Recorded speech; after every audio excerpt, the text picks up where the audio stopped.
নমস্কাৰ, মই Ranjan Choudhury. S I T নামটো শুনিলে যেনে কিবা এটা আগৰ কথা মনত পৰি যায়। বেছি মানে হেৰি নহয়, আপোনাৰ এই এছ আই টিৰ সেইটো কি হ'ল, সেইটো দেখোন আমাৰ খবৰে নাই। গৌৰৱ গগৈৰ এই পাকিস্তান কানেকশ্যন প্ৰায় এটা বছৰ অতিবাহিত হ'বলৈ শেষ হ'বই আৰু এতিয়া সেই ৰাজনীতিটো তেওঁ ক'লে আপোনাৰ পাকিস্তান কানেকশ্যন অমুক তমুক কানেকশ্যন বুলি কোৱাৰ লগে লগে কিন্তু কালপিট বনাই দিয়া হয়। কানেকশ্যনৰ যেতিয়া কথা আহি যাব, আপোনাৰ বাংলাদেশী কানেকশ্যন, আপোনাৰ চাইনা কানেকশ্যন মানে কিন্তু হৈ গ'ল। এই আমাৰ লাডাখৰ যিজন এনভাইৰনমেণ্টেলিষ্ট, তেখেতকো কিন্তু এতিয়া পাকিস্তান কানেকশ্যন বনাই দিলে। সেই তেনেকৈ গৌৰৱ গগৈৰো এছ আই টি হৈছিলে, কিন্তু এই মুহূৰ্তলৈকে এছ আই টিৰ কোনো মাইভাৱ নাই, কোনো ৰিপৰ্ট নাই, এতিয়ালৈকে ৰাজহুৱা হোৱা নাই। তো গতিকে ডে ওৱান অৰ্থাৎ 19 ছেপ্টেম্বৰ যিদিনাখন ঘটনাটো হৈছে জুবিনৰ লগত, মই সেইদিনাখনেও কৈছিলোঁ এছ-আই-টি, CBI, ED চব বকৱাছ, সেইবিলাক নহয়। চিধা কথাটো হ'ল, যদি সঠিক তদন্ত লাগে, যদি সঠিক বিচাৰ লাগে, তেতিয়াহ'লে সুপ্ৰিম কোৰ্টৰ চিফ জাষ্টিছৰ তত্বাৱধানত গোটেই প্ৰক্ৰিয়াটো হ'ব লাগিব। That's all. কিন্তু এই কাৰবাৰটো তেওঁলোকে শুনা নাই।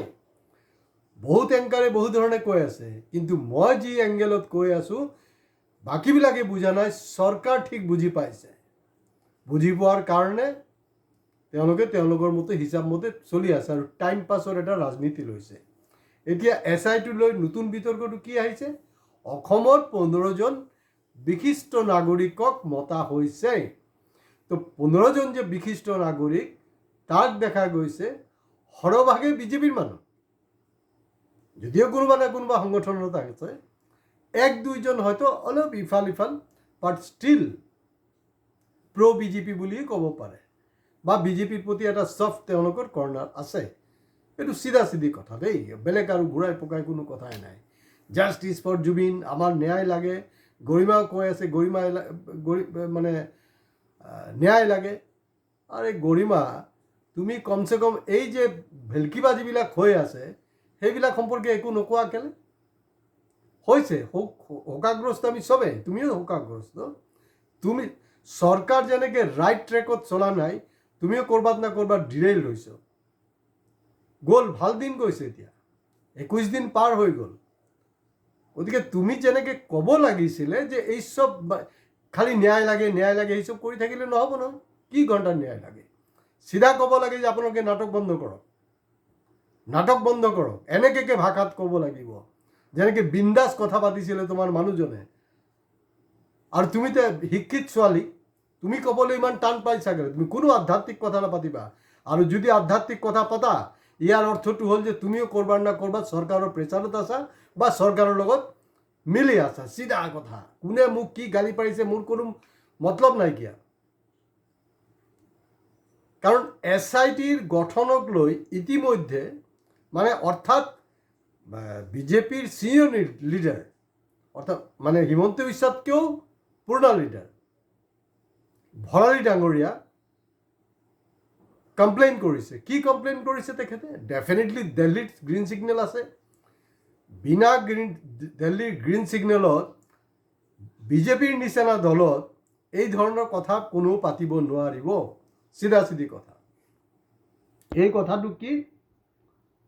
শান্তনু ভৰালী ডাঙৰীয়া ডাইৰেক্ট কৈছে যে যিটো প্ৰক্ৰিয়াত যিটো গতিত চলি আছে, সেইটোত আমি সন্তুষ্ট নহয়। তেওঁ কৈছে যে এনেকুৱা কি আইনী বাধ্যবাধকতা আছে যে এই প্ৰক্ৰিয়াটো ইমান হেমাহি হৈ আছে গোটেই কাৰবাৰটোক লৈ। গতিকে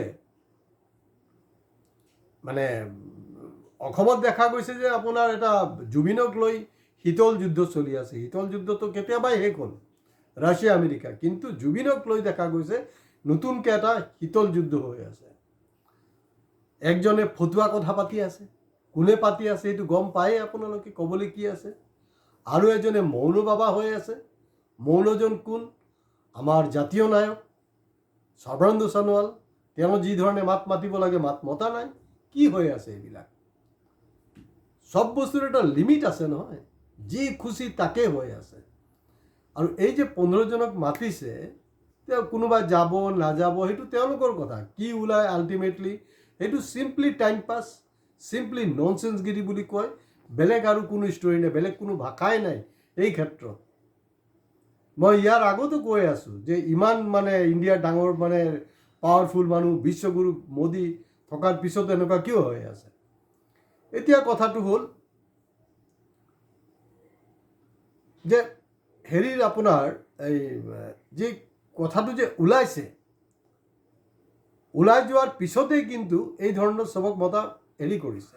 হয়তো এনেকুৱা হ'ব পাৰে, মইতো কৈ আছোঁ নহয় যে জুবিনৰ লগত প্ৰতি ৰাতি সপোনত মোৰ লগত ইণ্টাৰেকশ্যন হৈ আছে।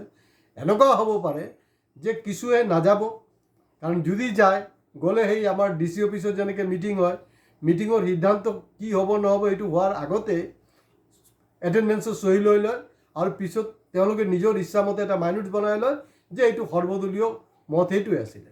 কি ঠিক আছে, এই 15 জনৰ মাজত কাৰোবাক হয়তো কিবা এটা ফটো দেখাব, কাৰোবাক এটা ভিডিঅ' দেখাব, কাৰণ বিশিষ্ট মানুহৰ ভিতৰত কিন্তু হীৰেণ গোহাঁইৰ নাম নাই। তেওঁকতো আমি জানো যে তেওঁ অসমৰ বিশিষ্ট মানুহ, বিশিষ্ট ব্যক্তি, তেওঁৰতো নাম নাই আনিছে। গতিকে এই গোটেই প্ৰক্ৰিয়াটোক লৈ এটা সন্দেহ আছে, এইটো হেতালি খেলা হৈছে। মই ইয়াৰ আগতো কৈ আছোঁ যে জুবিন গাৰ্গৰ ন্যায়ৰ টোটাল প্ৰক্ৰিয়াটো হেতালি খেলি আছে আৰু চৰকাৰ মাৰাত্মক প্ৰেছাৰত আছে। প্ৰেছাৰত থকাৰ কাৰণে যি টি পলিটিক্স কৰি আছে। অসমৰ ৰাইজে কমচে কম এইটোতো ক'ব লাগিছিলে নহয় দল সংগঠনবিলাকে যে কিহৰ ঘণ্টাৰ SIT কৰি আছে। আপুনি দেখোন এতিয়া মানে আপুনি গৌৰৱ গগৈৰ মানে বাল্বি বাঁকা কৰিব নোৱাৰিলে পাকিস্তান কানেকশ্যন লৈ, কি কৰি আছে এইবিলাক। আৰু শান্তু ভৰালী কোন হয় সেই বস্তুটো আপোনালোকে জনা দৰকাৰ, জানে যদিও তথাপি মই ৰিপিট কৰি আছোঁ।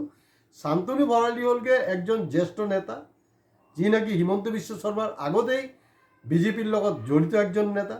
দ্বিতীয় কথাটো হ'ল তেওঁ প্ৰাক্তন মুখ্যমন্ত্ৰী সৰ্বানন্দ সোণোৱালৰ মানে লিগেল এডভাইজাৰ আছিলে, পলিটিকেল এডভাইজাৰ আছিলে, প্লাছ অসম যি মানৱ অধিকাৰ আয়োগ আছে, মানৱ অধিকাৰৰ সদস্য এইটো ক'লে।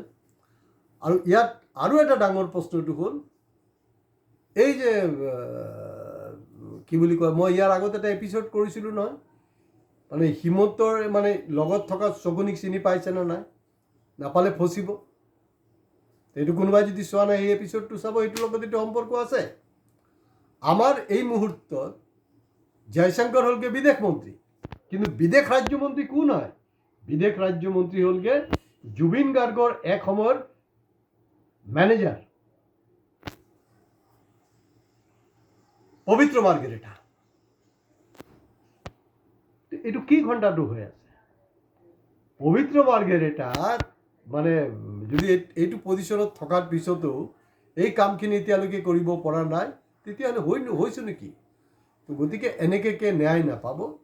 গৰিমা, তুমি নিজৰ গৰিমা বজাই ৰাখি খালি ন্যায় লাগে ন্যায় লাগে ন্যায় লাগে বুলি বাকী দল সংগঠনৰ নিচিনা চিঞৰ বাকৰ নকৰিবা।